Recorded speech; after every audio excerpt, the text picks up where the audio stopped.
Los saludamos en un nuevo estudio de la porción que corresponde a esta semana, la porción del Pentateuco. Hoy nos corresponde la número 10. Ahora en breve Ada les va a decir el nombre, el significado, las escrituras que contienen y bueno, le damos la bienvenida a todos ustedes que cada sábado a la mañana están con nosotros y nosotros con ustedes disfrutando de escudriñar las Sagradas Escrituras, disfrutando del estudio de la Palabra de Dios. Así que sean todos ustedes bienvenidos y preparémonos para el estudio que corresponde a esta mañana.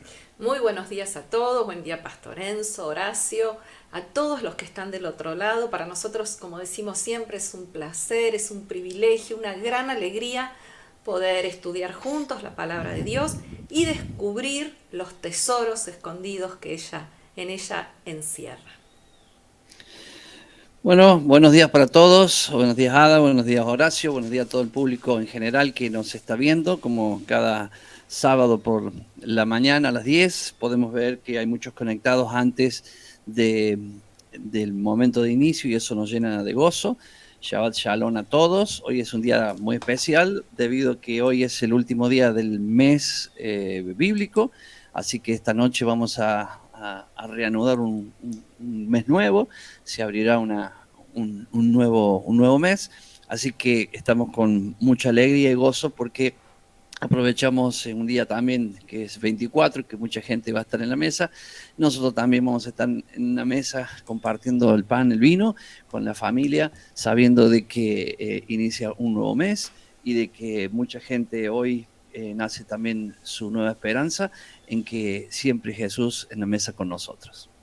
Esperemos poder ver la luna. Dios quiera. Está nubladito acá. Han llegado las tormentas que tanto esperábamos. Gracias. Aquí en las sierras de Córdoba, que realmente estábamos padeciendo la falta de agua con los ríos secos y todas esas consecuencias de la sequía. Pero bueno, han llegado las lluvias y bueno, tenemos el cielo nublado y estamos ansiosos porque aunque sea se haga un espacio para poder ver la luna y poder fotografiarla y compartirla por las redes, compartirla por el celular, como hacemos cada mes, donde nos alegramos porque el Señor nos permite ver el nacimiento de un nuevo mes y nos ha dado vida para poder verlo y poder disfrutar de la creación que Él ha hecho y disfrutar de Él, pero de Él vamos a disfrutar durante toda la eternidad. Así que hoy vamos a comenzar ya, porque después nos tenemos que apurar mucho al final porque nos quedamos sin tiempo, así que ya Ada empieza dándonos los detalles de la porción que corresponde. Bien, esta porción semanal es la número 10, lleva por nombre Miketz, que sería traducido como al final, sería una de sus acepciones. Las lecturas que vamos a estar abordando: Génesis capítulo 41:1 al 44:17, Primera de Reyes 3:15 al 4:1, Primera de Pedro 2 del 4 al 10 y Mateo 27 del 15 al 46. Temas, los temas, vamos a enumerar los temas que vamos a abordar. El sueño del faraón. Recuerden que venimos estudiando la historia de José, ¿sí? El hijo número 11 de Jacob. Así que hoy vamos a hablar del sueño del faraón, el jefe de los coperos se acuerda de José, la interpretación del sueño del faraón por parte de José, José se transforma en virrey de Egipto, Jacob envía a sus hijos a Egipto, los hermanos se posternan ante José, el arrepentimiento de sus hermanos, Jacob envía a Benjamín a Egipto y acusan a Benjamín de robo. Y comenzando con esta porción, a grandes rasgos, podemos decir que Miketz significa, como dije recién, al final, y esta porción está, como decimos siempre, llena de enseñanza, llena de sabiduría, de riquezas, pero es una porción específicamente que podemos relacionar con los tiempos actuales, con los últimos tiempos y con Yeshua. O sea, hay mucha enseñanza que nosotros podemos rescatar aquí para nuestra vida hoy en día. Y vemos a la familia de Jacob, una familia un tanto disfuncional. Los desacuerdos y los conflictos dentro de cualquier familia siempre vienen cuando hermanos van contra hermanos, cuando hay celos, cuando hay envidias, comienzan muchas de las desavenencias familiares. Y podemos ver a partir de este momento la mano de Dios a través de elevar a José al cargo de virrey de Egipto y el mantenimiento de Jacob y su familia en tiempo de hambre severa. Vemos acá la mano de Dios obrando en un plan magistral para preservar no solamente a Egipto, como decíamos la semana pasada, José bendijo a Egipto, bendijo a toda la población, y acá vemos específicamente que Dios también bendice o provee a los habitantes de la tierra de Canaán. Esta porción ocurre 2 años después de la liberación del jefe de los coperos, es decir, habían transcurrido en total 12 años desde que José fue encarcelado. José tenía en este momento tenía casi 30 años, Jacob tenía aproximadamente 120, e Isaac se calcula que estaba en 180 años, y se calcula también que más o menos para este periodo Isaac muere. Este es el momento en que Isaac va a morir. Así que Isaac tuvo el privilegio de ver a Jacob y a toda su descendencia. En este sueño que tiene el faraón, ¿sí? Nosotros dijimos José va a interpretar el sueño, hay un fuerte simbolismo. Vemos que el hambre y la abundancia de Egipto dependían de la creciente del río Nilo. Y acá también me gustaría agregar algo. Si prestamos atención, Génesis desde el capítulo 37 hasta Éxodo 12, son varios capítulos de nuestra Biblia, Génesis 37 a Éxodo 12, todo esto que estamos viendo básicamente se va a estar relatando, va a estar aconteciendo en la tierra de Egipto. Por eso es importante también, no solamente que estudiemos esto, sino conocer un poco de cómo funcionaba ese imperio, porque en ese momento Egipto era un imperio. Entonces ellos dependían de la creciente del Nilo.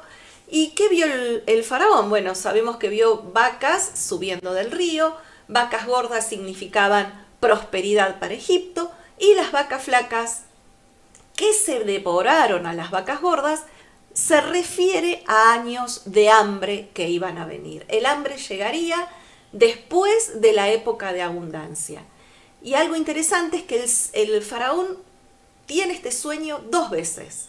2 veces tiene el mismo sueño. Entonces, el hecho de que el sueño se repitió 2 veces fue para demostrar, para que no quedaran dudas, de que pronto esto que él soñaba se iba a hacer realidad.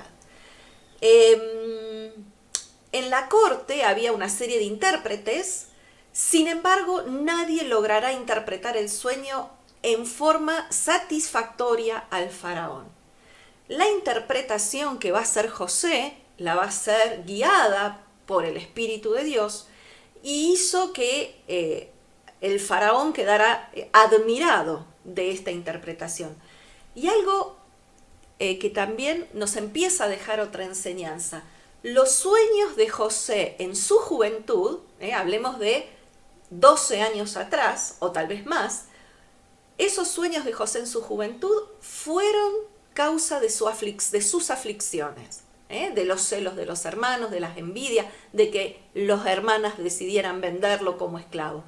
Sin embargo, ahora los sueños del faraón iban a ser la ocasión del engrandecimiento de José. Una misma situación, sueños en su juventud fueron perjudiciales para José porque José no lo supo manejar. Se ensoberbeció, se engrandeció, se creció más que sus hermanos, el orgullo lo dominó, y esos sueños que en su momento fueron su desgracia, podríamos decir así, actualmente iban a convertirse, los sueños que tiene el faraón y la posibilidad de José de interpretarlos, se iban a convertir en causa de su engrandecimiento. Qué interesante esta introducción, ¿no? Porque vemos los años transcurrir.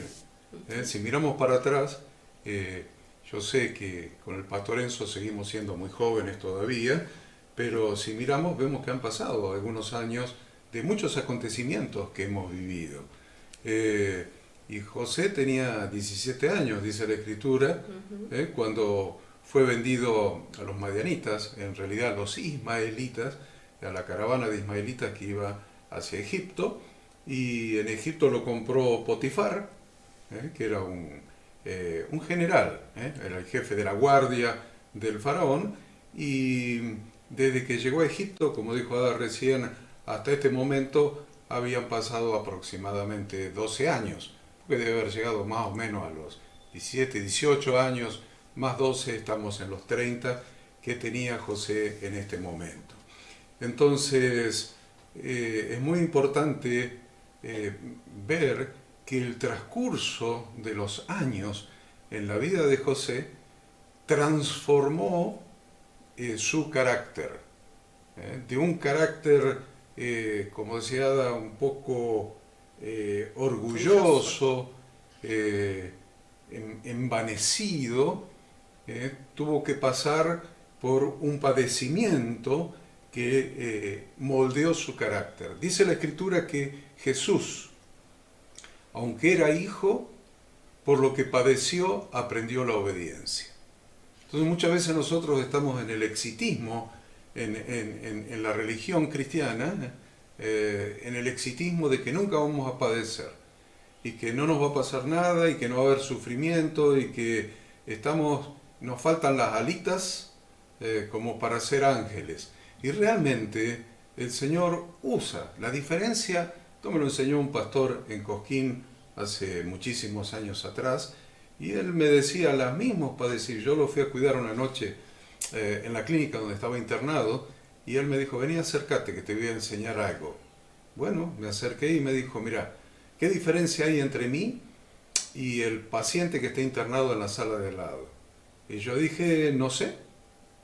Entonces él me dijo, el que está internado en la sala de al lado está padeciendo dolores, tal vez inclusive menores a los que estoy padeciendo yo en este momento. Pero la diferencia es que en él no tiene propósito los dolores, pero en mí sí tiene propósito. Porque lo que Dios permite en nuestra vida, aún los sufrimientos, tiene un propósito para nosotros, para nuestra edificación, para nuestra formación y para llevarnos al propósito de Dios. Dice la Escritura que durante los 40 años que estuvo el pueblo deambulando en el desierto, Dios lo hizo pasar por un desierto terrible, lleno de serpientes, dice, y lleno de escorpiones. ¿Para qué? Para al final hacerles bien. Entonces, ¿para qué? Para al final hacerles bien. Uno podría interpretar, ¿para qué los hizo sufrir? Si al final le iba a hacer bien. Pero el beneficio estuvo en la formación del carácter de esas personas y llevarlos a entender que quien los había protegido y los había alimentado y los había guardado durante ese desierto fue Dios. Les enseñó a depender de Dios, y acá José había aprendido a depender de Dios. Así que esta es la introducción para que entendamos en qué contexto se está dando esta porción. Se está dando en un contexto donde José había aprendido a depender de Dios. Y es lo que nosotros debemos aprender de los sufrimientos. Vemos cuánta gente en las iglesias dejan de asistir a las reuniones, dejan de congregarse, aún dejan de orar, aún dejan de creer en Dios. ¿Por qué? Porque le fue mal en algo. Porque se enfermó alguien, porque se murió alguien, porque se quedaron sin trabajo, porque no les alcanzó el dinero, ¿por qué? Y hay infinidad de porqués, y uno ve como la fe de esas personas se enfría en su corazón. Sin embargo, Dios permite esas cosas para al final, para la postre, hacernos bien, formarnos, para formar nuestro corazón, nuestro temple, nuestro carácter, nuestra fe, nuestra dependencia de Dios, para que nos pase como a José. Porque el entrar en el reino de Dios no es para nuestro beneficio solamente. Entrar en el reino de Dios es para hacernos un instrumento en sus manos para bendecir a otros. Y José no había entendido eso con los primeros sueños, con sus sueños, sus dos sueños. Dice Ada que eran iguales los sueños. Bueno, no eran iguales, pero tenían el mismo significado. Los de Faraón tampoco eran iguales, pero tenían el mismo significado. Cuando Dios repite, es para que prestemos atención. Entonces, los sueños que tuvo José de joven sirvieron para su vanagloria. Él los tomó egoístamente. Y muchas veces hacemos eso en el reino de Dios. Entramos en el reino egoístamente, para nuestro beneficio, para que nos sane, para que arregle nuestro matrimonio, para que arregle los problemas con los hijos, para que arregle nuestra economía, para que nos dé una vivienda, para que nos dé un auto, qué sé yo. Todas las cosas que a ustedes se le ocurra, que usted ve por el motivo por el cual la gente entra en la iglesia. Pero el propósito de Dios no es egocéntrico. El propósito de Dios es formarnos para que seamos instrumentos útiles en sus manos para bendecir a otro. Y ese es el proceso que pasó en José. Lo formó para que sea un instrumento útil en las manos de Dios para bendecir a sus hermanos. Y no solamente a sus hermanos, aún en los que después esclavizaron al pueblo de Israel, aún a los egipcios que terminaron esclavizándolos. Él bendijo a toda la nación y bendijo a las naciones vecinas. Miren cómo pasó de estar en la congregación de Dios, en la voluntad, en las manos de Dios, cómo pasó de estar en las manos de Dios para su propio beneficio a estar en la voluntad de Dios para bendecir a otros. Pastor Enzo. Esta es una historia realmente inmensamente grande. Todas las personas pasamos por esta historia. Todos tenemos, quien más, quien menos, obviamente. Tenemos situaciones como estas. Es por eso que cuando leemos este libro, en especial en el encuentro con los hermanos, que lo vamos a ver en la última parte, vamos a ver, o sea, yo desafío a cualquiera que cualquier persona que lee eso, al menos lo que menos le ocurre es que le brillan los ojos. Está aquel otro que llora y bueno, y va más allá, ¿no? Pero lo mínimo es ese brillo de los ojos, porque esto es una historia que todos vivimos. Entonces, cuando lo miramos como una historia, lo decía esto varias veces en los programas anteriores, nos quedamos cortos si solamente vemos una historia. Acá tenemos que ver una historia que se aplica a nuestra vida y también algo que nos lleva hacia el momento que estamos viviendo en este tiempo, como comunidad o como participantes en este mundo, y a lo que se viene. Porque comienza diciendo: aconteció que pasado 2 años, tuvo Faraón un sueño. Esos 2 años, recordemos que antes le había dicho José al copero: acuérdate de mí cuando estés delante del rey. Ahora ya pasaron 2 años. Estos 2 años tiene una implicancia profética muy importante, entre tantas cosas, ¿no? Como lo decíamos la semana pasada, que José, en vez de implorar a Dios, imploró al copero y esperó en el copero lo que debería esperar en Dios, y le costó estos 2 años. Pero estos 2 años también representan 2 días, 2000 años, perdón. Desde Jesús hasta hoy hay 2000 años. Entonces, ahí es cuando viene este sueño, y cuando nosotros llevamos esto a lo profético, vemos que estamos en un tiempo también del cumplimiento de este sueño, que son las vacas gordas y las vacas flacas, o las espigas. Y veamos que, por ejemplo, hay 2 sueños, uno de vacas y otro de espigas. Y el de espigas habla de las espigas, de las diferentes espigas, pero que provienen, en cuanto a las primeras, de una sola caña, y las otras espigas no dice eso. Esas espigas de una sola caña representa, podemos decir, a la familia en Dios, representa desde Abraham, formando toda esa familia hacia abajo que nosotros hemos sido injertados, habla de esa familia, pero las otras espigas que vienen, las menudas, dice que devoran a esta. Pasa lo mismo que con las vacas. Entonces, hoy estamos en un tiempo que se aproxima este momento y que nosotros tenemos que entender que todos esos padecimientos que hablaba recién Horacio sobre José, para que él aprenda y lo llevaba a nuestros días, para que también nosotros entendamos que todos esos padecimientos es la formación que Dios tiene que hacer en nuestras vidas, para que cuando lleguen estos días nosotros podamos tener los pies firmes en la emuná, en la fe, ¿cierto? Para saber de que lo que está sucediendo es una realidad profetizada por Dios, dicha por Dios, que se va a cumplir y la veremos si es que estamos vivos, pero se va a cumplir, pero nosotros vamos a estar parados en un momento difícil de la vida. Es por eso que cuando leemos esta historia, lo dijimos muchas veces, recuerden bien que leemos algo que fue, algo que es y algo que será. Y eso nos hace parar firmes porque sabemos lo que está por delante. No vamos a ciegas, tanteando lo que viene por delante. Lo que viene por delante, nosotros ya tenemos un mapa, que es la Biblia, que nos demuestra lo que va a suceder y por qué lugares nosotros debemos andar. Qué bueno, qué buena explicación, Pastorenzo, y llama la atención poderosamente que Jesús completó la redención en el año 30 de esta era, en el año 30. Ahí fue donde murió, donde resucitó en la Pascua del año 30. Y el pastor Enzo hablaba de 2000 años que se cumplirían.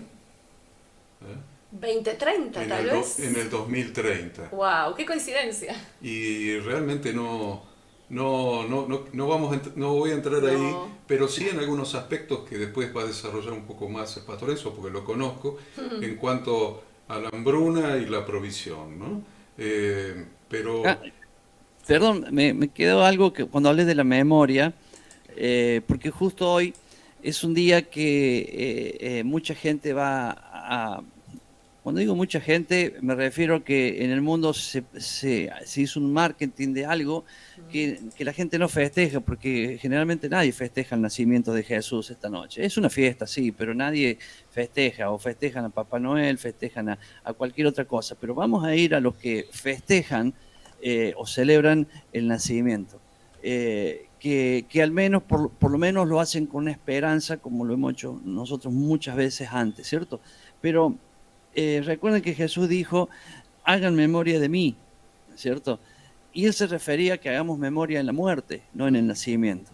Entonces, hoy es un día de poder entender estas palabras. El copero se olvidó, ¿cierto? Que le dijo, acordate de mí.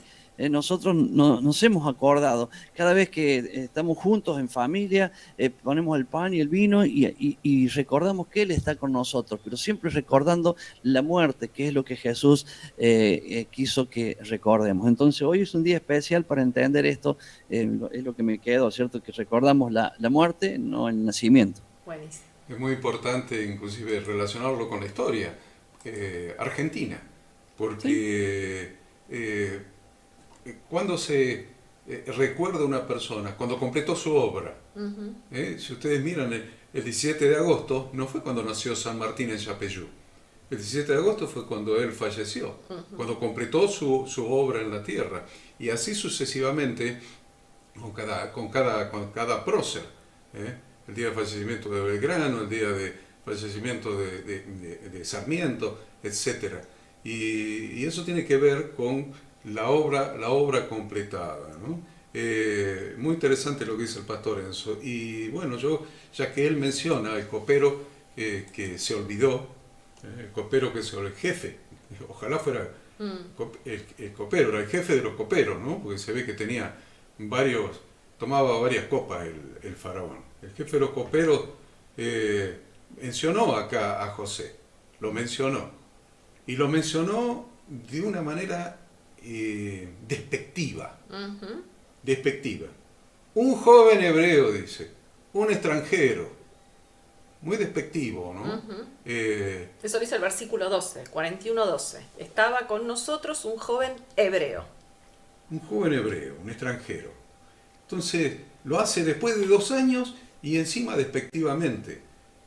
Lo que me enseña esto, o lo que nos enseña, o lo que nos debe enseñar, es el pecado que significa la ingratitud. La ingratitud es un pecado.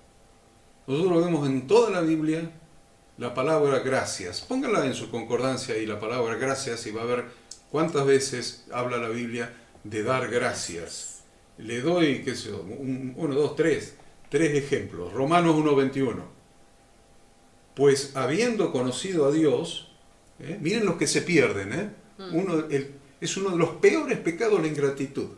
Hermanos queridos que están escuchando esta enseñanza, la ingratitud para Dios es uno de los peores pecados que hay. El no reconocer su mano, su provisión, su ayuda, su bendición, su cuidado, su cobertura, no reconocerlo para darle gracias es uno de los peores pecados.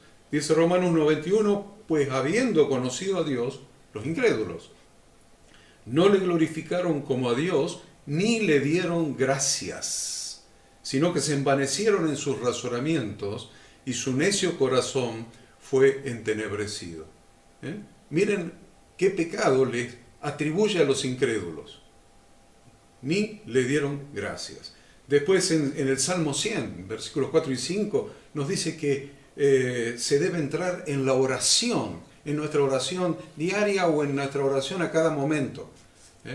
¿Cómo se debe entrar en la oración? Con acción de gracias. Entrar por sus puertas con acción de gracias, dice. Por sus atrios con alabanza. Alabadle, bendecid su nombre, porque Yahweh es bueno, para siempre su misericordia y su verdad por todas las generaciones. Y si vemos el modelo de Jesús, lo vamos a ver dando gracias al Padre permanentemente. Por ejemplo, frente a la tumba de Lázaro. Juan 11:41. Entonces quitaron la piedra de donde había sido puesto el muerto, y Jesús, alzando los ojos a lo alto, dijo: Padre, gracias te doy por haberme oído. Quería destacar este aspecto porque la Torá es una enseñanza práctica. La Torá no es historia, no es para que estudiemos historia, no es para que estudiemos la historia de Israel, de la nación. La Torá es enseñanza práctica. Cada una de las cosas que aprendemos en la Torá es para que las pongamos en práctica ya. El copero pecó de ingrato, no pequemos de ingratos nosotros.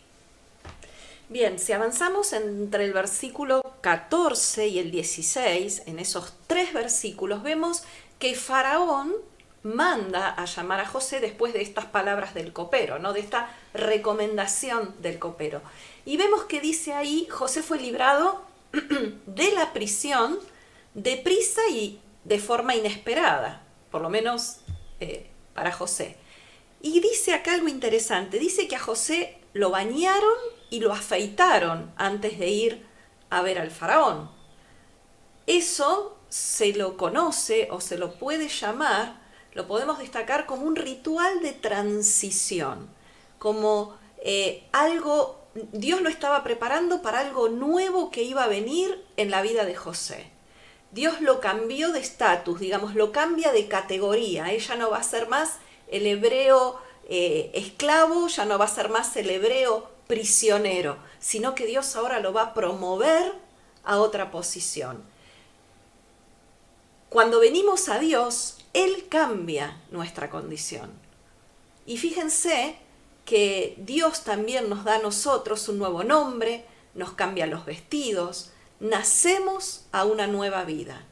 Con humildad José afirmó que sus interpretaciones, esto José se lo deja de entrada bien en claro al faraón, sus interpretaciones eran exclusivamente obra de Dios, rechazando él la reputación, rechazando él cualquier honor. Muchos decían, él tenía la reputación de poseer poderes sobrenaturales. Y en este momento, fíjense que no se ensoberbeció, sino todo lo contrario. Él dio la honra y la gloria de su capacidad de interpretar a Dios.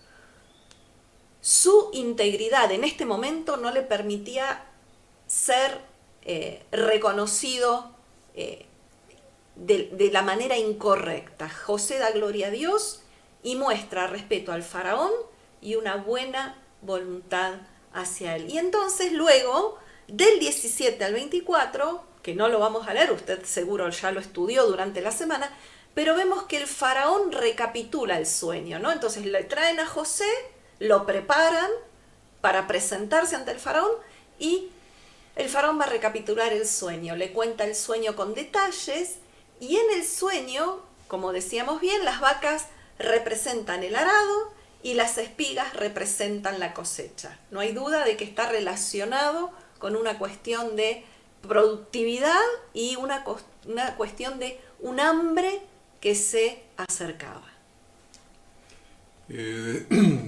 Antes de pasarle al Pastor Enzo mencionó algo muy interesante hace un minuto que a mí no se me escapó, y es que José le dijo al copero que haga memoria de él, y que Jesús nos dice a nosotros, nos dice en su palabra, Jesús nos dice, haced memoria de mí, ¿dónde? En la cena del Señor.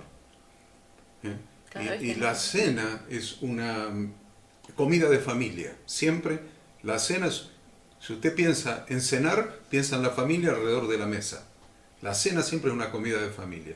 Por eso es que en la cena del viernes por la noche, cada familia parte el pan y toma de la copa. Nosotros lo hacemos al revés en nuestra casa. Primero tomamos la copa y después partimos el pan. Pero en definitiva, Jesús lo hizo de una manera especial esa noche en su última cena. Lo hizo así. Primero tomaron la copa, después partió el pan y después tomó la copa otra vez. Así que como lo hagan, está bien. El tema es ¿por qué lo hacemos? Lo hacemos para hacer memoria de Jesús, para no ser como el copero, para no ser ingratos como el copero.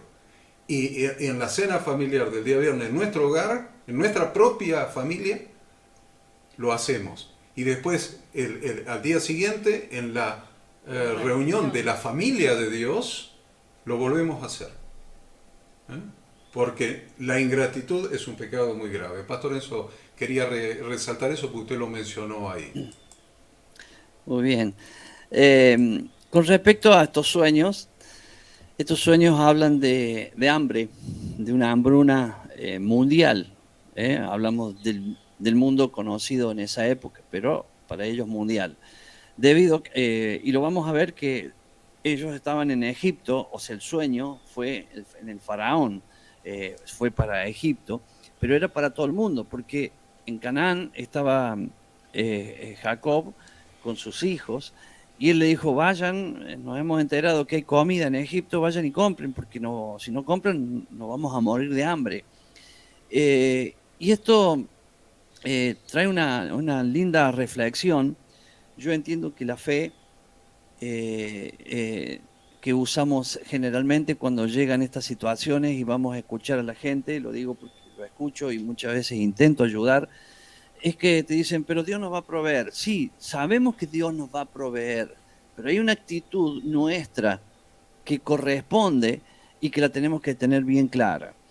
Esto que está acá fue escrito en su tiempo para darnos una enseñanza a nosotros ahora, pero que esa enseñanza que la tenemos que aprender se va a cumplir esto de nuevo. Vendrá esta hambruna que está aquí, va a venir a nuestro tiempo, ya de alguna manera está, pero va a venir en forma general. Y cuando uno es muy liviano en decir, y Dios me va a proveer, liviano en qué sentido, en que no hago nada, total Dios me va a proveer, eso está mal, eso es incorrecto. Acá, por ejemplo, Jacob podría haber dicho, el Señor nos va a proveer y lo hubiera provisto, porque acá está la provisión. Tuvieron que ir ellos hasta Egipto. Claro que acá se va a desarrollar toda una historia que Dios quería que se cumpliera, que ellos fueran hasta Egipto, que se encontraran con José, que los sueños de José se cumplieran, pero todo esto en este último tiempo va a suceder y tiene que haber una interpretación nuestra que sea la correcta. ¿Y cuál es la correcta? No saber, por ejemplo, la correcta sería saber que viene algo, que la Biblia lo dice que va a suceder, nosotros decir que Dios nos va a proveer y no hacer nada referente a ello. Por ejemplo, avisar, hablar, hacerle entender a la gente que esto que está escrito acá, no solamente acá, porque si nosotros vamos directamente a Apocalipsis o a otras profecías de otro tiempo, vamos a ver que está todo escrito que en este tiempo va a suceder estas cosas. Entonces, uno no es el malo de la película, diciendo estas cosas, porque la gente no quiere escuchar esto. La gente rehúsa a saber que el futuro no es el correcto, pero a mí me duele mucho ver que en las iglesias ya en este tiempo están diciendo, bueno, se aproxima el fin de año y después vamos a tener un 2003 lleno de bendiciones, vamos a tener el mejor año de nuestra vida, Argentina para Cristo, Córdoba para Cristo, o sea, un montón de frases motivadoras que la gente quiere escuchar en realidad, porque está pasando muchas situaciones alrededor y quiere escuchar esas frases, pero muchas de esas frases no son reales, porque no es lo que Dios dice. Entonces, claro que irse al otro extremo y hablar de todo lo malo también sería desanimar a muchos, no, sino es vivir la vida sabiendo que Dios tiene control de nuestras vidas, sabiendo de que Él nos va a proveer, pero hay una actitud nuestra en base a esto. Por ejemplo, lo vimos en Noé, cuando él armaba el arca. 120 años estuvo predicando. Él sabía el final. Él ya sabía el final. Y él lo que hizo fue predicar, enseñar, intentar salvar.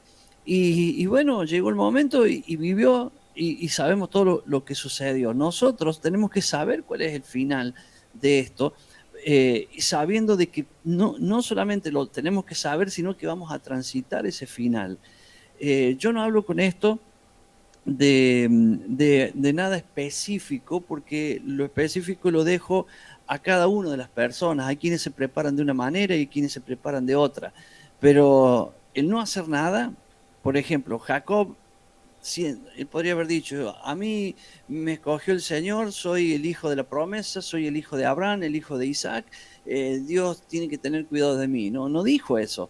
Él sabía todo eso, pero sin embargo dijo, vayan muchachos, vayan a buscar comida porque si no acá nos morimos todos. Y tenían plata, tenían dinero, y tuvieron que ir en búsqueda de comida, porque a veces uno dice, pero mira todo el dinero que tengo, y no hacemos nada con dinero. O sea, lo que hacemos es con el estar preparado, sabiendo de lo que en estos últimos tiempos viene. No solamente es hambre, yo hablo de hambre porque acá habla de hambre, ¿no? Y vamos a ver la respuesta de José. ¿Cuál fue la respuesta de José?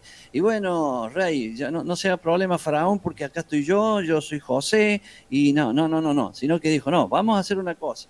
Ahora que hay abundancia, vamos a ir guardando y vamos a tener. Entonces, entendamos que acá hay un hombre de Dios que está dando unas indicaciones, sabiendo de que Dios te permite un tiempo bueno para que hagas algo, porque después viene un tiempo malo que ya no puedes hacer más nada. Entonces te queda lo que hiciste vos y, por supuesto, te va a quedar lo que se llama en la prudencia. Al ser prudente, Dios va a obrar en nuestra vida. Nada alcanza de lo que nosotros podamos hacer, pero la prudencia hace de que hayamos sido obedientes a Dios y Dios puede trabajar tranquilo con nosotros porque nuestro corazón ha sido preparado para ello. Es así, absolutamente, Pastor Enzo.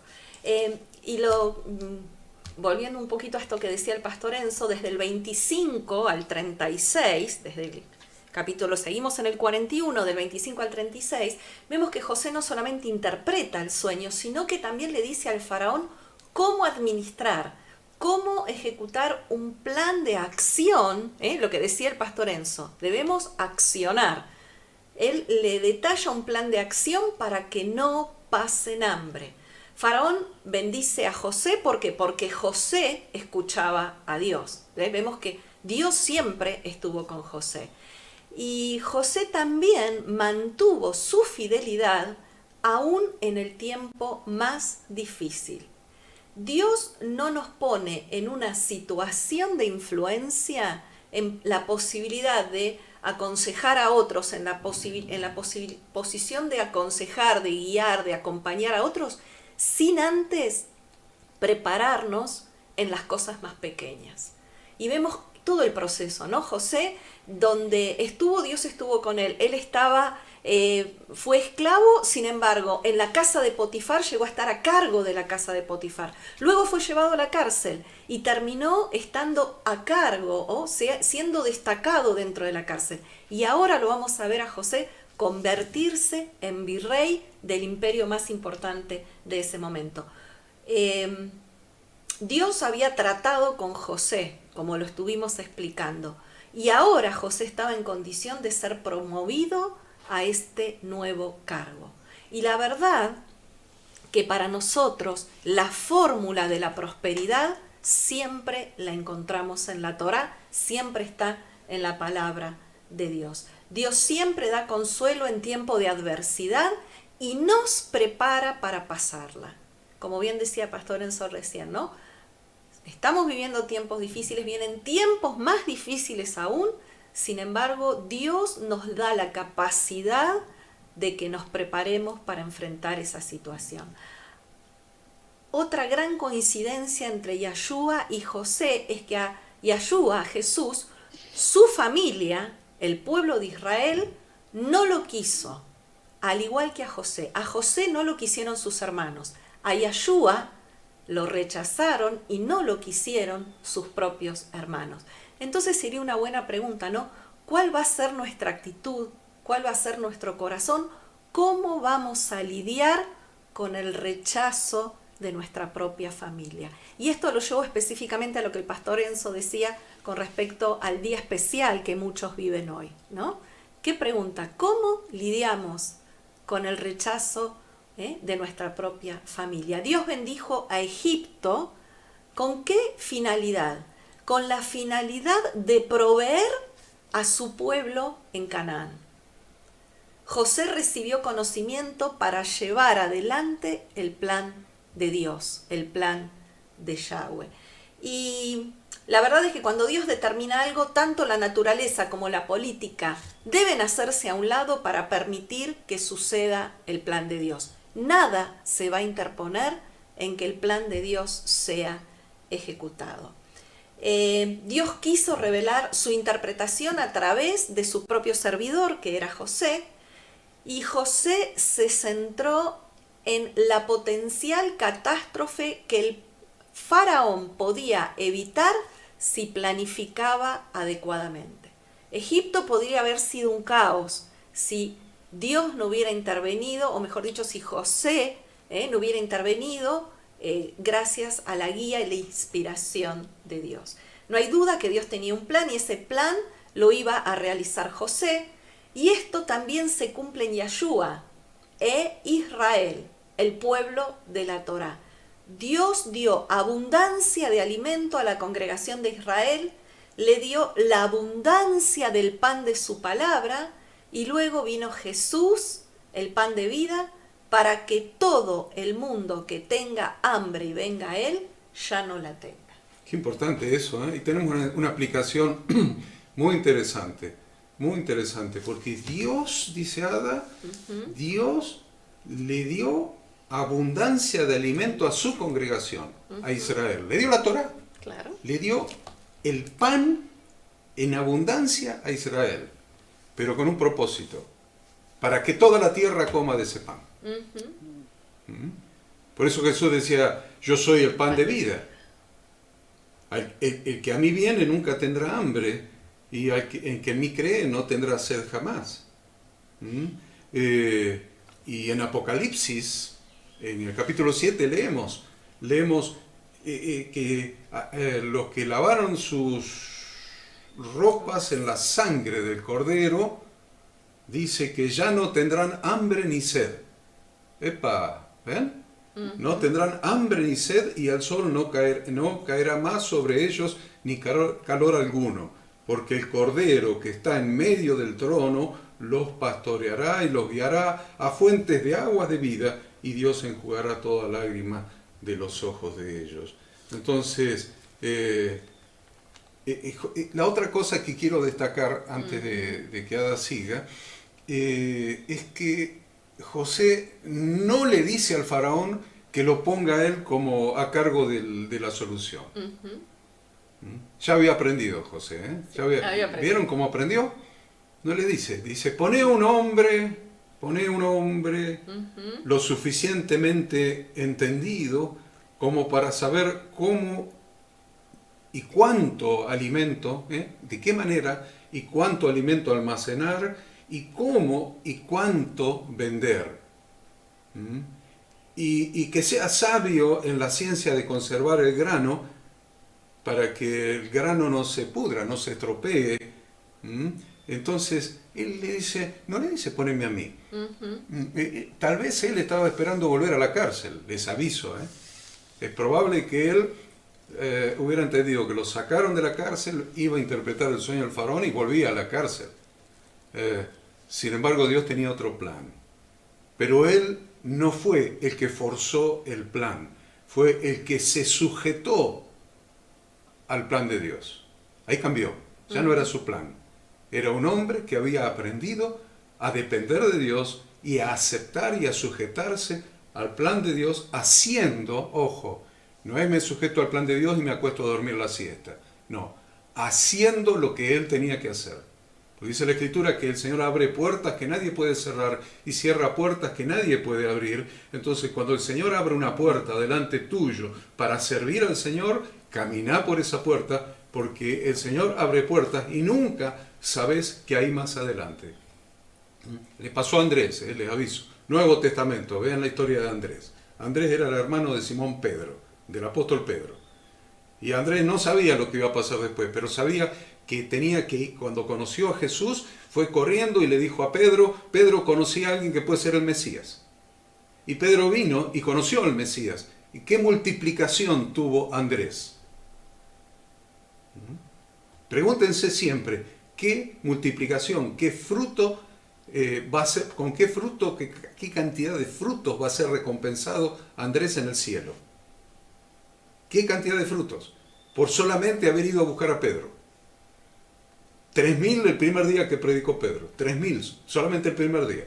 Entonces, cuando el Señor te abre puertas, no te quedes esperando. Señor abre puertas para bendición. Y no solamente para bendición de los demás, sino que la bendición que vos puedas dar a los demás es una siembra cuya cosecha vas a cosechar vos mismo. Entonces, así como José le aconseja qué hacer, cómo hacer silos bolsas, todo lo que ustedes quieran. Plan estratégico. Arma un plan. Es lo que decía el pastor Enzo recién. No te quedes sin un plan. Si te dicen va a haber una sequía como en la época del rey Acab y Elías, 3 años, 6 meses, y guarda cosas, guarda alimentos, hace algo, tiene que haber un plan. A veces en la iglesia nos enseñan solamente a creer, porque fe es la certeza de lo que se espera, la convicción de lo que no se ve, y entonces entramos en una fe fantasiosa de que Dios va a mandar sus ángeles que me alimenten, y en la mesa nos vamos a sentar y vamos a dar gracias por el agua, y el agua se va a transformar en pan y en un rico asado. Y la verdad es que yo conocí a un pastor que trabajaba conmigo, creo que debe haber sido uno de los primeros pastores que trabajó conmigo hace como 30 años atrás, y él quería esto y iba con un coche que le habíamos comprado para que reparta los alimentos en el impenetrable chaqueño, y andaba por el impenetrable sin nafta, y se le acabó la nafta, obvio, si no había cargado. Y le metieron el agua del bidón en el tanque y dijo, Señor, tú convertiste el agua en vino, ahora convierte esta agua en nafta. Y tuvieron que dormir de 2 o 3 días ahí en el impenetrable hasta que lo fueron a buscar. Realmente, cuando la fe deja de ser conforme a la palabra de Dios, se transforma en fantasía. En fantasía.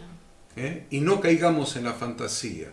El pastor Enzo nos enseña que Dios va a proveer, pero Dios quiere que pongas tu fe en marcha, planificando y haciendo lo que te corresponde. Y agrego algo más para los que les gusta investigar.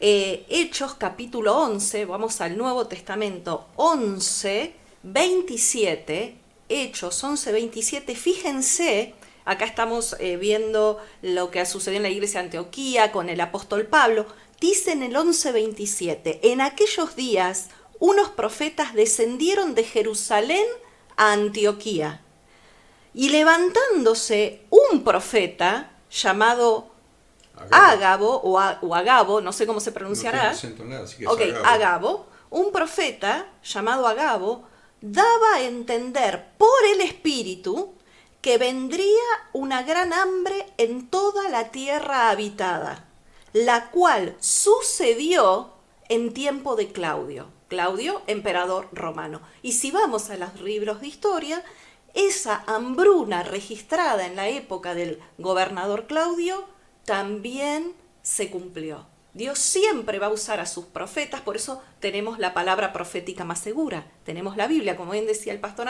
Enzo y Horacio. Dios siempre anuncia lo que va a pasar para que su pueblo, para que sus hijos estén preparados. El tema es que Faraón reconoce a José como un hombre en quien estaba el Espíritu de Dios. Eso es muy fuerte, que no se nos pase desapercibido. Que el emperador del mundo, el que se creía Dios en lugar de Dios, y era realmente Dios, para el imperio era Dios, porque él funcionaba como rey y como sacerdote. Y sin embargo reconoció que en José estaba el Espíritu de Dios. Hizo todo para demostrar en público que su nuevo virrey contaba con el respaldo total de la corona y con toda la autoridad. Le dio el anillo, ¿vieron? Le dio el anillo real, le dio las vestiduras reales, le dio su carro. El primer carro con ruedas de oro lo tenía el faraón, pero el segundo carro lo tenía José. Le dio el auto blindado.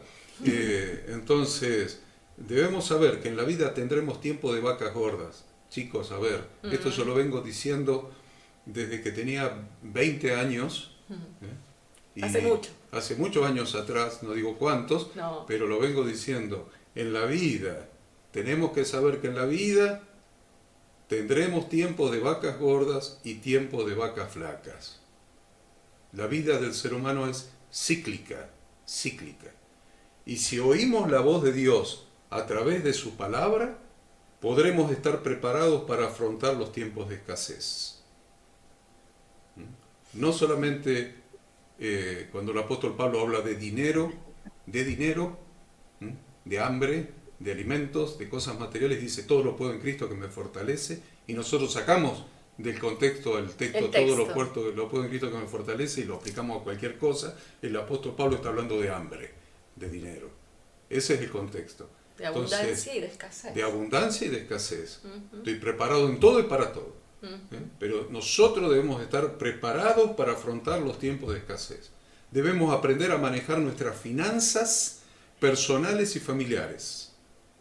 Y esto no es un invento de los contadores o de los economistas o de los políticos. Esto está en la palabra de Dios. Y acá lo estamos leyendo en la Torá.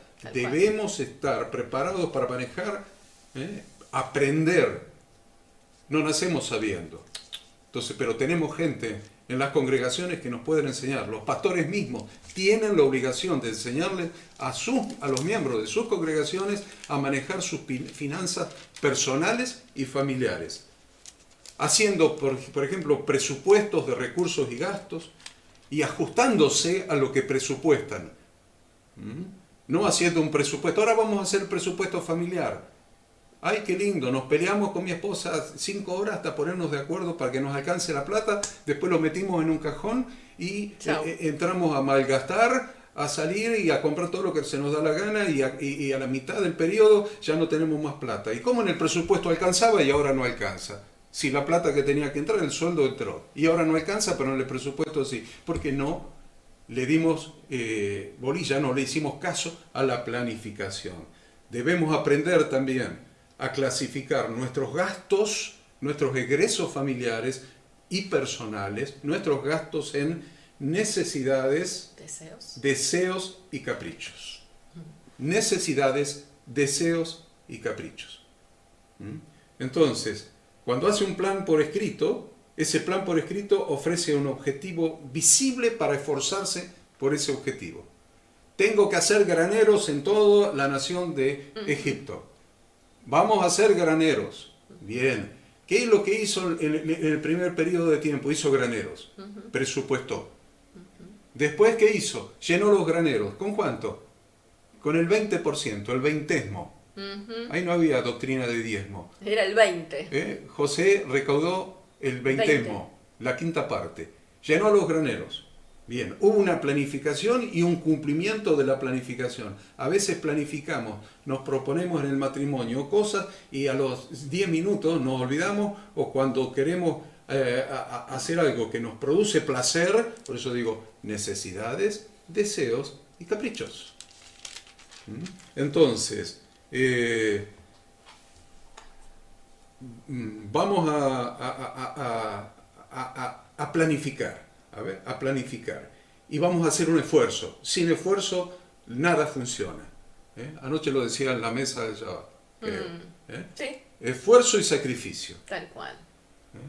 Esfuerzo y sacrificio. Entonces, cuando hiciste algo con esfuerzo y sacrificio, eso después tiene valor. Tiene valor, porque lo conseguiste con esfuerzo y sacrificio. Si algo te vino de arriba, como creemos nosotros, pasar al frente, que te pongo la mano encima, te caes y toda tu vida está arreglada, eso no funciona. Esfuerzo y sacrificio, más en este tiempo difícil y más en los países subdesarrollados en los que vivimos nosotros. Todo es con esfuerzo y todo es con sacrificio. Se dijo de la selección que el producto que ellos obtuvieron fue por esfuerzo y sacrificio. Aún los modelos que dan resultados en el mundo nos enseñan que la palabra de Dios tiene razón. La Torá tiene razón. Entonces, ¿qué hago? Quiero algo, tomo deuda. Saco la tarjeta de crédito y compro con deuda. Y a fin de mes no lo puedo pagar, entonces financio y refinancio. Y si voy a cualquiera de las casas electrodomésticos, quiero un televisor para ver el mundial, la novela, lo que ustedes quieran, voy y lo compro. Total, tengo crédito a sola firma presentando el DNI. Entonces, vivimos esclavizados de las deudas. Y si un matrimonio vive económicamente esclavo y debido a eso no puede hacer frente a las necesidades de la familia y a pagar sus facturas, deberá pensar sinceramente si puede costear tener un nuevo televisor o hacer un viaje de vacaciones de placer o cambiar el auto, por ejemplo. Deberían analizar y determinar si este gasto que quieren hacer es una necesidad, un deseo o un capricho.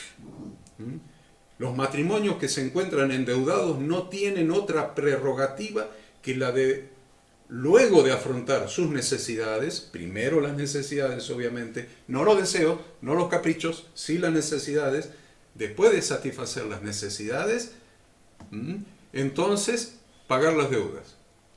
Pagar las deudas. Tanto el matrimonio que está endeudado como el que no lo está, debería pensar muy bien antes de realizar una compra. Porque Proverbios dice, con sabiduría se edifica la casa y con prudencia se afirmará. Casa en la Biblia siempre es familia, ya sea la familia propia o la familia de Dios. Entonces dice, con sabiduría se edificará la familia. Y con prudencia. El pastor Enzo mencionaba recién la palabra prudencia. Entonces, quienes están endeudados deberían comprar solamente lo que pueden pagar al contado, no más tarjeta, excepto que sea para una necesidad de alimentar a la familia. Si es para un deseo o un capricho, no más tarjeta. Entonces, Jesús estableció la necesidad de presupuestar. Dice, no, pero usted está inventando, pastor, porque usted es contador. No estoy inventando porque soy contador. Estoy inventando porque Jesús, en Lucas capítulo 14, enseñó a presupuestar. Porque Jesús enseñó a presupuestar. Primero, porque la Torá, a través de José, enseña a presupuestar. Y administrar. Y a Esdras y Nehemías les enseñó a ser administradores de lo que el rey de Babilonia les había dado, y cuando llegaron tomaron inventario. Hay administradores en la Biblia. Muchos. Y Jesús enseñó a presupuestar en Lucas 14 del 28 al 30, léalo. Porque ¿quién de vosotros, dice Jesús, queriendo edificar una torre no se sienta primero y calcula los gastos, a ver si tiene lo que necesita para acabarla? No sea que después que haya puesto el cimiento y no pueda acabarlo, todos los que lo vean comiencen a hacer burla de él, diciendo: este hombre comenzó a edificar y no pudo acabar. ¿Y saben cuántos cristianos dan ese mal testimonio, pasando miseria por no ser disciplinados? ¿Cuántos cristianos dan el mal testimonio de la provisión de Dios al mundo por no haber sido previsores y por no saber planificar sus propias finanzas? Dice: no, pero yo gano poco. Si ganas poco, gasta poco. Entonces, es un mal testimonio un cristiano pasando miseria por indisciplinado. Por no querer sujetarse a las instrucciones de Dios que están tan claras en su palabra. Y gastar en deseos y en caprichos. Por eso Proverbio 21:17 dice: hombre necesitado será el que ama el deleite, y el que ama el vino y los ungüentos no se enriquecerá. Entonces, bien, esto es ampliando un poquito lo que el pastor Enzo mencionó.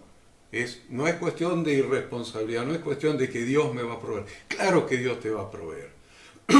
Claro que Dios te va a mandar un trabajo cuando no tengas, si lo buscas. Tal vez el vecino tenga la más capacidad que vos y a él no le venga el trabajo, pero si vos confías en Dios y lo salís a buscar, a vos te va a venir. Ahí está la mano de Dios. Dios respalda la fe en marcha. Dios te respalda cuando haces algo, cuando tu bitajón, que es esa fe religiosa, se convierte en emuná, en responsabilidad. Bien, Pastor Enzo, discúlpeme, le ruego que me disculpe. Le salió el contador. No, espectacular, porque nos da una respuesta bien amplia de cómo debemos comportarnos en estos tiempos. José, vemos una constante en él, que todos los capítulos anteriores que veníamos leyendo lo respaldan. Él fue vendido a Potifar, o sea, fue vendido como esclavo, y Potifar lo compra y le da todo. O sea, ya estamos hablando de una casa, hay una familia, y le dio la responsabilidad de todo lo que tenía en esa casa. Y la Biblia dice: y el Espíritu de Dios estaba en él, estaba con él. Luego, por el problema que sabemos que pasó en la casa de Potifar, va preso. Pero ahí pasa exactamente lo mismo. En una cárcel, él toma el control, no es que toma, le dan el control de la cárcel, y la Biblia dice: y el Espíritu de Dios estaba con él. Y acá vemos que se repite. Pero acá vemos una pequeña diferencia, porque él habla y dice de que ponga a alguien que haga ese trabajo, que lo estuvo explicando muy bien Horacio, y el rey es quien lo pone en ese lugar. O sea, acá ya no estamos hablando de una casa ni de una cárcel, que podría ser un negocio, una empresa, sino que ya hablamos de un reino, y lo pone a cargo, y el que observa que Dios estaba en él es el mismo faraón. Siempre la observación de que Dios estaba en él es del escritor, de quien estaba acá, que es Moisés, quien escribía, inspirado por el Espíritu, que recalcaba: y el Espíritu de Dios estaba con él. Ahora es el rey el que ve que el Espíritu de Dios estaba con él. Es obvio que es Dios mismo quien lo está manifestando esto, ¿cierto? Pero nos da ese buen entendimiento que hace un ratito Horacio lo aclaró, que el que lo eligió fue el rey y lo puso a él en esa posición. Esto es esa constante que se manejó en José, y debe ser en nosotros, que siempre el Espíritu de Dios esté en nosotros. Y uno dice: pero ¿y quién no quiere eso? Bueno, todos queremos eso, pero hay que vivir, hay que acompañar esa vida. José tuvo que aprender que cuando decimos que él decía: quien va a interpretar los sueños es Dios, Dios me va a dar la interpretación, le dio toda la gloria a Dios. Es lo que hoy nosotros estamos ejerciendo, los que estamos aprendiendo esto, y cada día aprendemos más de esto. es que nuestra palabra no sea nuestra palabra, sino que sea la palabra de Dios. Siempre lo dijimos, pero es una experiencia, porque cuando uno empieza, habla la Biblia, pero habla la Biblia con nuestras propias interpretaciones y a veces ajustándonos a las situaciones que nos rodean. Pero va llegando el momento en que la vida nos va transformando y vamos aprendiendo de que nosotros tenemos que hablar la palabra tal cual está escrita en la Biblia. Cuando llegamos a esa comprensión, es lo mismo que le pasó a José. Él ya la tenía clara, ya no había orgullo en él, ya no se creía nada él, sino que ya entendía que Dios estaba en él y que era la mejor manera de manifestarlo. El apartarse, aunque Dios comparte eso con uno porque está en uno, pero él glorificar y poner a Dios en lo alto siempre. Entonces, destaqué un poquito esto porque ya hemos llegado a la ubicación de José ahí, porque ahora van a venir los hermanos. Y la dejamos a Ada aquí. Solamente quería decir una breve palabra con relación a los versículos 45 y 46 que lee Ada ahora. Dice, y llamó Faraón el nombre de José Safnat Panea, y le dio por mujer a Senat, hija de Potifera, sacerdote de On, y salió José por toda la tierra de Egipto. Era José de edad de 30 años cuando fue presentado delante del faraón, rey de Egipto, y salió José de delante del faraón y recorrió toda la tierra de Egipto. Dos veces, en el versículo 45 y en el versículo 46, habla de que salió José por toda la tierra de Egipto en el 45 y en el 46 y recorrió toda la tierra de Egipto. Es muy importante esto. Bueno, Samná Panea es algo que el pastor Enzo nos ha explicado muchas veces, seguramente va a decir algo del nombre y la apariencia de José, pero bueno, Samná Panea quiere decir el adivinador de sueños o el revelador del oculto, en el idioma jeroglífico de esa época. Pero traducido. Lo que yo quiero mencionar es que José recorrió toda la tierra de Egipto en una gira de trabajo. A ver, y esto es un mensaje para los líderes principalmente, para los líderes, que hay muchos que nos ven ahora en vivo y después nos ven después. Y qué bueno sería también que nuestros gobernantes lo vieran y lo aprendieran. José primero se familiarizó con el pueblo, aprendió acerca del país, le advirtió a la gente que la hambruna era inminente. ¿Les parece que José iba calladito a la boca, escondido, disfrazado, recorriendo todo el país? Le advirtió a la gente que la hambruna era inminente y ordenó la construcción de graneros reales en cada ciudad donde iba. Recorrió todo Egipto.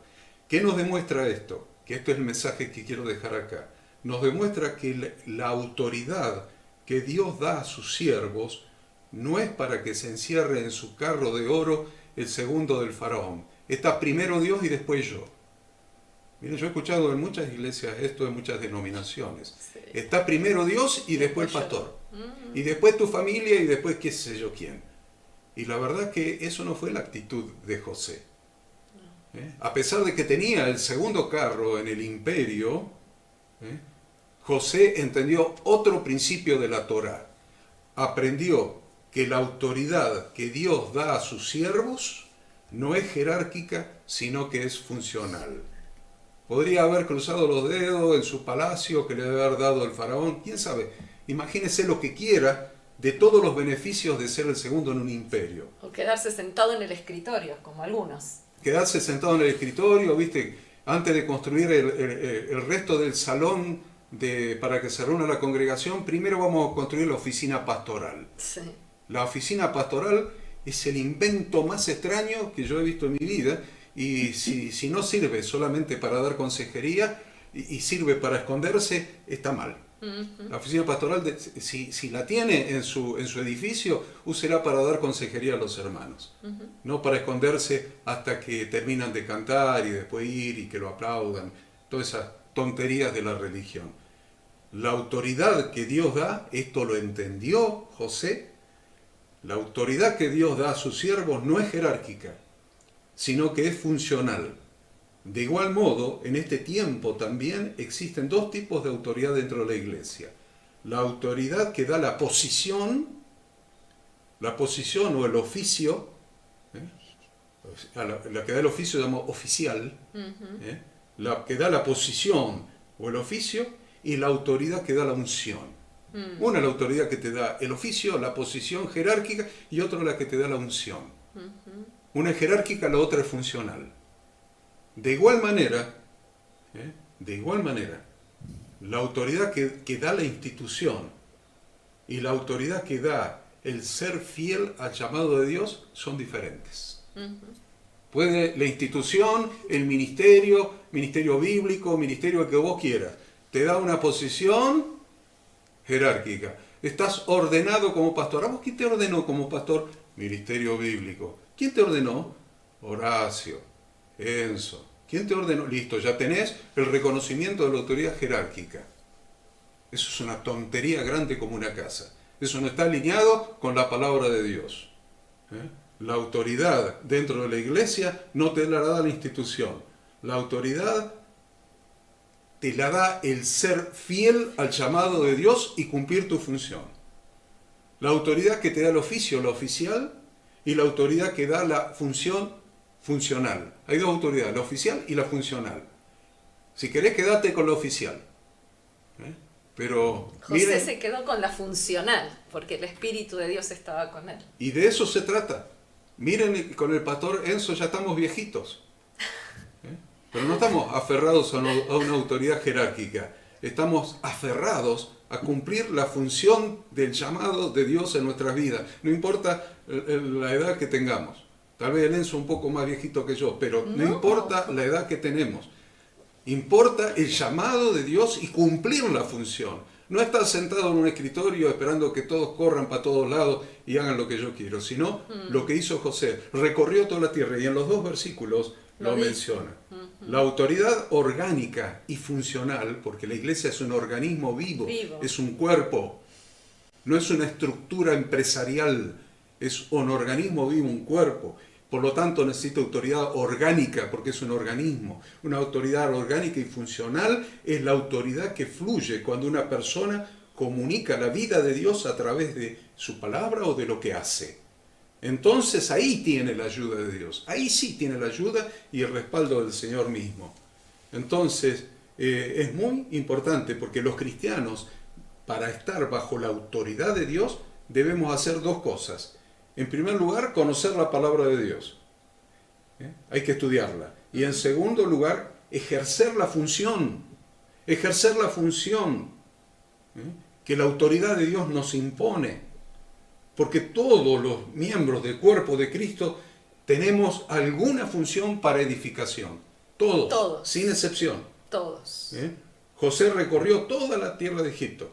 Y esto también es tipo de Jesucristo, porque es lo que Él hizo durante su ministerio. Jesús recorría. Mateo 9, 35 al 38 dice que Jesús recorría todas las ciudades y aldeas, enseñando en las sinagogas de ellos y predicando el evangelio del reino y sanando toda enfermedad y toda dolencia del pueblo. Y dice después que cuando vio las multitudes tuvo compasión de ellos. Pero termina en el 38 diciendo que roguemos al Señor de la mies, envíe más obreros a la mies, porque son muchos los que están sentados en su jerarquía, pero son pocos los obreros que están trabajando en la mies, cumpliendo la función para la que fueron llamados. Son pocos los que están recorriendo y viendo las necesidades de la gente, aún de su propio barrio, aún de su propia ciudad. Son pocos los que están conectados con la sociedad para decirles: señores, esta es la necesidad que yo he detectado y esta es la solución que Dios tiene para esta necesidad. Eso es lo que José hizo. Eso es lo que Jesús hizo. Recorrió, vio las necesidades y dijo: el Evangelio tiene la solución para estas necesidades. Pero no lo entienden todos los siervos que están sentados detrás de sus jerarquías. Y por eso dice: rueguen al Señor que envíe obreros a la mies, porque la mies es mucha, pero los obreros son pocos. Tenemos mucho más para decir de esto, pero la verdad es que debemos entender estas cosas y debemos entender a José porque José fue estricto y organizado en la recolección de grano, estricto y organizado. Y nosotros somos indisciplinados y nos parece que por ir a una reunión una vez por semana ya está todo solucionado, porque fuimos, ya cumplimos con Dios, le hicimos el favor a Dios de ir a congregarnos. Saque de su cabeza que le está haciendo un favor a Dios al congregarse. Saque de su cabeza, porque la Biblia nos enseña, cuando dice no dejar de congregarse como algunos tienen por costumbre, lea el contexto. Está hablando de alentarnos mutuamente, de servirnos mutuamente. Entonces usted va a congregarse para servir a los otros. Y para edificarnos mutuamente. Para cumplir una función, para edificarse mutuamente. Nadie va a congregarse para hacer un favor a Dios. Creo que esto merece que el pastor Enzo me deje respirar un poquito. Cuando vemos esta actitud de José, inclusive le vamos a sumar un poquito más. Él era hebreo, tenía sus costumbres, pero en la posición donde él estaba, él tuvo que ser un egipcio más, tal es así que cortarse el cabello, que pintarse los ojos, vestirse con las vestiduras egipcias y hasta aceptar un nombre nuevo, que era Safnat Panea. Y esto es una imagen que también se representa en Jesús, como todo lo que venía diciendo Ada, compartiendo o comparando a Jesús con José, porque la vida de José representa a Jesús. Y fíjense que nosotros hemos pasado por esa etapa, porque después vamos a ver cuando los hermanos vienen, están delante de José, le honran como al Señor, porque en todo momento le dicen Señor nuestro, o sea, lo honran, pero no saben que es José. Entonces, esa etapa en nuestra vida también fue igual. A mí me gusta siempre compartir Oseas 11, Oseas capítulo 11, porque dice, le voy a dar una leída rápida, cuando Israel era muchacho, yo lo amé, y de Egipto llamé a mi hijo. O sea, el hecho de ser muchacho en algunos casos fue real, de que éramos jóvenes cuando él nos llamó, pero te puedes llamar de grande, pero quise decir muchacho en el sentido de que era nuevo. Yo lo llamé. Y fíjense que la lectura sigue, dice, cuando más yo lo llamaba, tanto más se alejaba de mí, a los Baales sacrificaban y a los ídolos ofrecían sahumerio. Yo con todo eso enseñaba a andar al mismo Efraín, tomándole de los brazos, y no conoció que yo lo cuidaba. Esto fue una situación que la gran mayoría, por lo menos yo, le he tenido, porque yo me he acercado a Dios y he visto, en vez de lo que hoy conozco del Señor, veía a otro con otras ropas, con otro nombre, así como José era José y era Safnat Panea, así como Jesús pasa lo mismo. Lo hemos visto como romano, lo hemos visto como griego, lo hemos visto con nombres que no son los que él tiene. Pero mucha gente dice, ¿y entonces a quién adoraba yo antes? Adorabas a Jesús, o sea, el que hoy conoces, solo que no entendías. Pasaba que lo veías, como los hermanos lo veían a José y no sabían que era José, pero sabían que el Señor era una autoridad sobre ellos, que el sueño que José había tenido, que todos se arrodillaban delante de él y lo reconocían, se estaba cumpliendo sin saber ellos que era José. Después supieron que era José. Yo en mi vida pasé por muchas etapas. En un momento siempre fui creyente desde niño, solo que un creyente que iba a la iglesia católica, que estaba ahí al frente de las imágenes, pero sabía que había un Dios que existía. Siempre lo tuve ahí como Safnat Panea, vestido de egipcio, pero siempre él estaba, porque hay que después seguir leyendo estos versículos para que veamos en esta comparación cómo el Señor desde que nos llamó, estamos con Él y no lo hemos conocido como realmente él es. Pero a medida que va pasando el tiempo, y esto que estamos viendo en las Escrituras, sábado tras sábado, leyendo minuciosamente las porciones, vamos descubriendo que Safnat Panea era José, o sea, que aquel Jesús es Yahshua, que es el Hijo de Dios, a quien amamos, a quien siempre estuvo con nosotros, siempre nos ayudó y él no se preocupó de que no importa, me ves con esta ropa, me ves así, bueno, listo, para vos me llamo así, bueno, no importa, pero va llegando un momento en que lo conocemos y ahí sí, eso ya importa, porque ahora sabemos quién es y qué realmente representa en nuestras vidas. En la lectura que hizo el Patorenzo de Oseas menciona a Efraín. Y quiero que Lada nos explique un poquito esto porque resulta que dice el judaísmo que el judaísmo se transmite a través de la madre. Y acá tenemos un problema con Efraín y con Manasés. Tal cual. Tenemos un problema grave, ¿no? De transmisión de la nacionalidad. A ver, Ada. Bueno, la Torá en esta porción, justamente en los versículos, seguimos en el 41, del 50 al 52, nos habla de que la mujer que tuvo José allí en Egipto, le dio a José 2 hijos. José era el único israelita en Egipto en ese momento, y se casó con la hija de un sacerdote idólatra, y así pudo criar hijos que seguirían siendo el modelo según el cual todos los padres israelitas hasta el día de hoy bendicen a sus propios hijos. Es un privilegio que nadie puede subestimar. Lo vuelve a repetir también que José tuvo 2 hijos más adelante en Génesis 46, lo vamos a volver a ver esto la semana que viene. ¿Y qué significan los nombres? Es interesante. Manasés significa Dios me ha hecho olvidar. ¡Qué hermoso!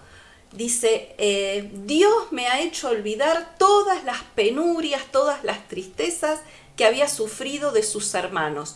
Logró reconocer que todo lo que ellos le habían hecho era parte de un plan maestro de Dios y por lo tanto José no guardaba rencor. El nombre Manasés era una forma de reconocer que Dios le había dado a José la fortaleza para soportar todo. Qué importante el significado de los nombres.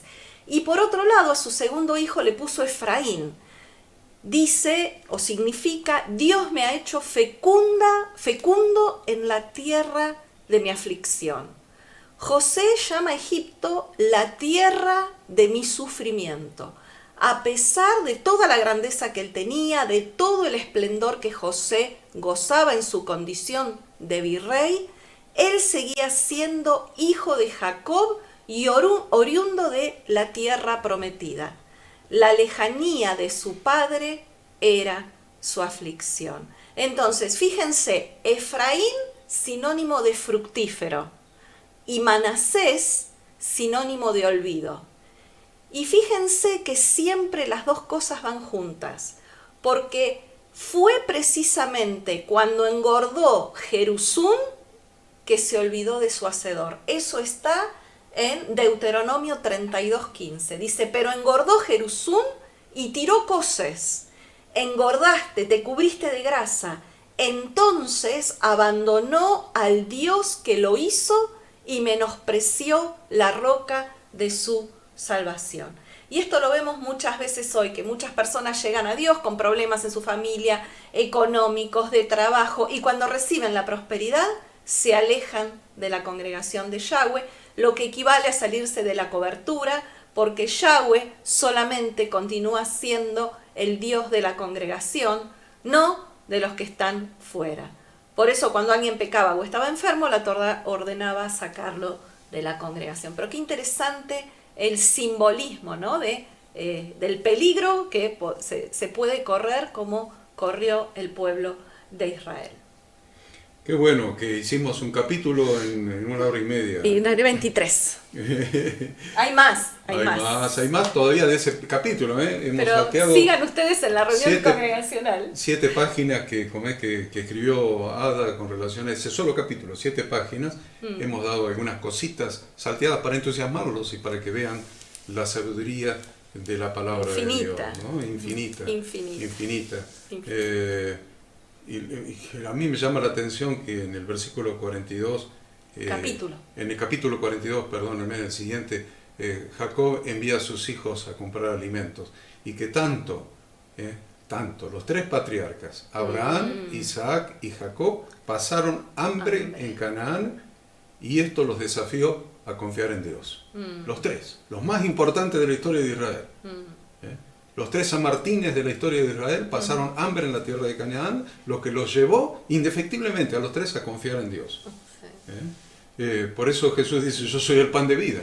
El que a mí viene nunca tendrá hambre, y el que a mí cree no tendrá sed jamás.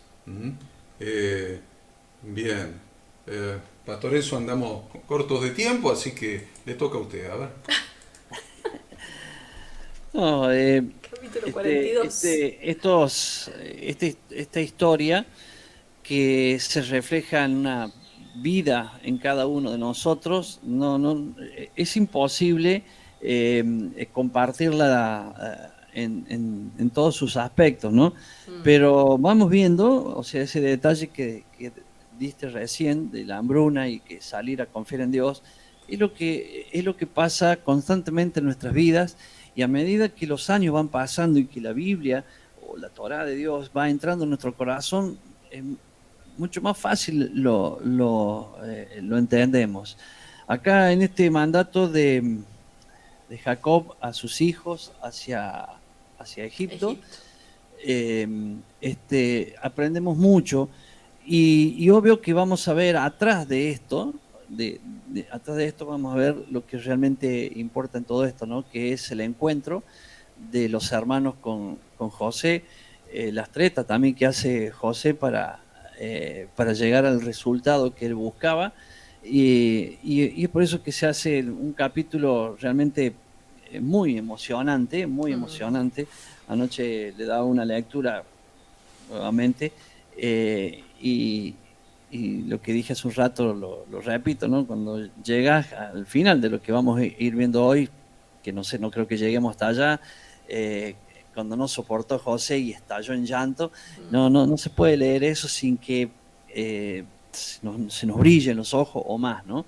Entonces, simplemente yo quiero decirle a toda la gente que sigue el programa que aproveche la lectura semanal, lea, estudie, anote, para que hoy algo que lo que podemos hablar nosotros aquí, tomar un poquito más de nota, y luego cuando se junte allí con los hermanos, esto sea realmente algo edificante para sus vidas, porque si no entendimos Génesis y no entendimos José, que fíjense que habla de José, todos estos versículos que compartió Ada, que creo que dijo del 37 hasta Éxodo 12, es todo el tiempo que se vivió en Egipto, incluido ahí están los 400 años de por medio. Termina Génesis con la muerte de José y arranca Éxodo, ¿cierto?, con ese resultado de José y con la salida, llevando todavía los huesos de José, las cenizas de José, llevándola para la tierra prometida. Por eso, atención, si nosotros, lo obvio que no alcanzamos a hacer todo, usted haga lo que más pueda, porque esto es la base de todo lo que usted va a edificar por encima en su vida.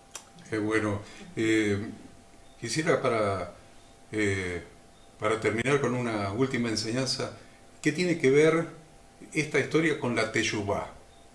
Teshuvá, que es el verdadero arrepentimiento bíblico. Porque los hermanos de José eran malos, los pobres, eran malos en serio. Simeón, que terminó preso, fue el que lo había arrojado al pozo. Sí, o sea, unamos toda la historia, pero realmente, ¿qué tiene que ver esto con la teshuvá? Entonces la dejo a Ada que nos hable un poquito de los versículos 21 a 24, donde se ve la teshuvá, el arrepentimiento, el verdadero arrepentimiento de los hermanos de José. No, básicamente los hermanos reconocen que todo esto que ocurrió fue de alguna manera un castigo por la crueldad, un castigo de parte de Dios, una enseñanza, un trato de Dios para con ellos, por la crueldad con que habían tratado a José y por su falta de compasión. Ellos, no, lo veíamos la semana pasada, no se les quebró el corazón cuando José les suplicaba desde adentro de la cisterna: por favor, no me maten o sáquenme de acá. Su insensibilidad frente a los ruegos de José. Esta aflicción por la que estos hermanos estaban pasando fue un medio eficaz para despertar sus conciencias. Debemos tener en cuenta que Dios siempre usa las pruebas para enseñarnos a hacer teshuvá, es decir, para regresar a Él, para a la postre hacernos bien. Las pruebas nos enseñan a depender de Dios, de Yahweh, y a no ensoberbecernos. Por eso en Deuteronomio 8, dentro del capítulo 8, en 3 oportunidades, Dios dice: cuídate de no olvidarte de Yahweh tu Dios para cumplir sus mandamientos, sus decretos y sus estatutos que yo te ordeno hoy, que te hizo caminar por un desierto, y luego dice que te sustentó, que te cuidó, que te alimentó, afligiéndote y probándote para la postre hacerte bien. El propósito de Dios a través de las pruebas, también lo decía hoy el pastor Enzo y lo queremos recalcar, es que siempre nos lleven de vuelta a Dios, siempre reconozcamos, siempre digamos: me equivoqué, me aparté, no supe, no lo hice bien, pero siempre Dios está esperando ese regreso, que nosotros regresemos a Él en actitud de arrepentimiento. Por eso, yo como última reflexión en relación a esto que he hablado de la teshuvá, no importa la situación que estés pasando. Cuando Adán y Eva pasaron por una situación difícil, se escondieron de Dios. Si vos estás pasando por una situación difícil, aprended esta enseñanza de la parashá de hoy y no te escondas de Dios, sino retorná a Dios. Retorná a Dios, hacé teshuvá. Teshuvá significa literalmente retorno a Dios a través de la palabra. Entonces, si estás pasando por una situación difícil, no te enojes con Dios. Pensá cuál es el propósito de la situación difícil. Y con toda seguridad que vas a encontrar que cada situación difícil te está deteniendo en tu caminar para que reflexiones y retornes a Dios, para llevarte a una verdadera teshuvá. Teshuvá es retorno a Dios a través de la palabra. Y la palabra siempre es Jesucristo. Entonces, retorno al Padre por el único camino, porque hay un solo Dios y un solo mediador. Hay un solo Dios y un solo camino hacia a Dios, que es Jesucristo. Entonces, que cualquier dificultad que estés pasando, sea pequeña, sea grande, no te enojes, no te enojes. Decí: qué buena oportunidad que me picó un escorpión en el desierto, porque lo que habla ahí Deuteronomio 8, 11, 15 y 16 es en el desierto, los escorpiones, las serpientes ardientes. Me mordió una serpiente ardiente. ¿Qué hago? Me quedo acá retorciéndome en el piso de dolor y enojando contra Dios e insultando a Dios. ¿Y por qué Dios es tan injusto? No. Si te mordió una serpiente ardiente del pecado, de la aflicción, del dolor, levanta tus ojos y mira a la serpiente de bronce que está sobre el asta, que es Jesucristo en la cruz del Calvario. Mirá a Jesucristo y hacer retorno. Volvé al Padre a través de Jesucristo y enfocate nuevamente en su santa palabra. Yo los saludo y les deseo bendición para todos ustedes en este día de reposo. Gracias por estar, por acompañarnos. Queda mucho más, mucha sabiduría, mucha más enseñanza para aplicar a nuestras vidas. Por eso lo alentamos. No se quede solamente con esto. Reúnase en congregación, reúnase con otros hermanos y sigan escudriñando las Sagradas Escrituras. Shabbat Shalom. Yo también me despido, pero recordando estas palabras que leyeron recién, que habla sobre Teshuvá. Los hermanos, cuando estuvieron delante de José y José les habló fuerte, ellos dijeron: ve, esto nos pasa por esto, porque aquel joven nosotros lo tratamos mal y bla, bla. Empezaron a hacer esa confesión. Y cuando José escuchaba, claro que entendía lo que decían, pero había un intérprete. José no soportó el escuchar eso y se apartó y lloró. Entonces quiero demostrar que esta actitud es una actitud que también en el reino de los cielos ocurre. Cuando nosotros nos humillamos, pedimos perdón, reconocemos nuestros errores, en el cielo Él nos escucha. Amén. Y cuando nos escucha, ese llanto que tuvo José es lo que Dios siente en nuestro corazón por ver volver al hijo a la casa. Pero también había un intérprete en este caso, que escuchaba lo que decían, entendía lo que estaban diciendo ellos. Y ese intérprete en este caso yo lo pongo como un testigo, que son los ángeles, testigos de que ese arrepentimiento, esa teshuvá que uno está haciendo, hay gente que nos está viendo, o sea, en este caso los ángeles que nos ven, y ven al Padre, nos ven a nosotros, pero también ven al Padre. El intérprete podía ver lo que decían estos jóvenes o estos hombres y podían ver lo que le pasaba a José. No podía hacer nada, pero estaba ahí en medio viendo las dos situaciones. Esto es lo que ocurre cada vez que nosotros doblamos nuestro corazón y nos arrepentimos y hacemos teshuvá delante de Dios. Amén. Chao, chao, nos vemos la semana que viene.